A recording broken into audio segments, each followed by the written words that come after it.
ಎಲ್ಲೆಡೆ ಕಾಂತಾರದ ಡಮರುನಾದ ಮೊಳಗ್ತಾ ಇದೆ. ಪಶ್ಚಿಮ ಘಟ್ಟದ ಹಸಿರು ಪರ್ವತಗಳಲ್ಲಿ ಆತ್ಮ, ದೈವ ಮತ್ತು ಮಾನವನ ನಡುವಿನ ನಂಟು ಶಾಶ್ವತವಾದ ಒಂದು ರಹಸ್ಯ. ಇದು ಕಾಂತಾರದ ಮೂಲಕತೆ. ದೈವದ ಹುಟ್ಟು, ನಂಬಿಕೆ ಉದಯ ಮತ್ತು ಕಾಳಭೈರವನ ಕೋಪದ ಪ್ರಾರಂಭ. ಈ ಬಾರಿ ಕತೆ ಹಳೆಯದು, ಆದರೆ ಭಾವನೆ ಹೊಸದು. ರಿಷಬ್ ಶೆಟ್ಟಿ ನಿರ್ದೇಶನದಲ್ಲಿ ಹಿಂದಿನ ಅಧ್ಯಾಯಕ್ಕಿಂತ ಆಳವಾದ ಪೌರಾಣಿಕ ಲೋಕದ ಬಾಗಿಲು ತೆರೆದುಕೊಳ್ಳುತ್ತಿದೆ. ಇಲ್ಲಿ ಪ್ರಕೃತಿ ಮಾತೆಯ ಕೋಪ, ದೈವದ ಶಕ್ತಿ ಮತ್ತು ಮಾನವನ ಪಾಪ ಮೂರು ಸೇರಿ ಒಂದು ಗಾಢವಾದ ಕತೆ ಹೇಳಿವೆ. ಕಾಂತಾರ ಚಾಪ್ಟರ್ 1 ಸಿನಿಮಾಗೆ ಸ್ವಾಗತವು ಅದ್ಧೂರಿಯಾಗಿ ಸಾಗಿದೆ. ಬಾಕ್ಸ್ ಆಫೀಸ್ನಲ್ಲಿ ಧೂಳೆಬ್ಬಿಸುತ್ತಾ ಮುನ್ನುಗ್ಗುತ್ತಿದೆ.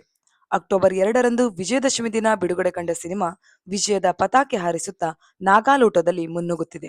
ಮೊದಲ ದಿನ 61.85 ಕೋಟಿ ರು ಹಣ ಗಳಿಸಿದರೆ, ಶುಕ್ರವಾರ 2ನೇ ದಿನ 46 ಕೋಟಿ ರು ಹಣ ಗಳಿಸಿದೆ.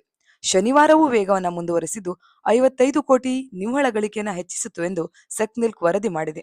ಒಟ್ಟು 3 ದಿನ 162.85 ಕೋಟಿ ರು ಹಣಕ್ಕೆ ತಲುಪಿದೆ. ಕಾಂತಾರ ಚಾಪ್ಟರ್ 1 ವಿದೇಶಗಳಲ್ಲಿಯೂ ಮ್ಯಾಜಿಕ್ ಮಾಡ್ತಾ ಇದೆ.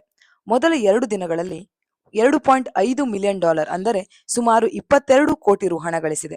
ಒಟ್ಟು ವಿಶ್ವದಾದ್ಯಂತ 3 ದಿನಗಳಲ್ಲಿ 225 ಕೋಟಿ ರು ಹಣ ಗಳಿಸಿದೆ. ಭಾನುವಾರ ಮಧ್ಯಾಹ್ನದ ಒಳಗೆ ಒಟ್ಟು 250 ಕೋಟಿ ಎಂದು ಹಿಂದೂಸ್ತಾನ್ ಟೈಮ್ಸ್ ವರದಿ ಮಾಡಿದೆ. 2022ರಲ್ಲಿ ತೆರೆಕಂಡ ಕಾಂತಾರ ಸಿನಿಮಾ 15 ಕೋಟಿ ರು ವೆಚ್ಚದಲ್ಲಿ ನಿರ್ಮಾಣಗೊಂಡು 400 ಕೋಟಿ ರುಗಿಂತ ಹೆಚ್ಚು ಹಣ ಗಳಿಸಿತ್ತು. 125 ಕೋಟಿ ವೆಚ್ಚದಲ್ಲಿ ನಿರ್ಮಾಣಗೊಂಡ ಕಾಂತಾರ ಚಾಪ್ಟರ್ 1 ಎಷ್ಟು ಕೋಟಿ ಹಣ ತನ್ನ ತೆಕ್ಕೆಗೆ ತೆಗೆದುಕೊಳ್ಳುವುದು ಎಂದು ಕಾದು ನೋಡಬೇಕಿದೆ.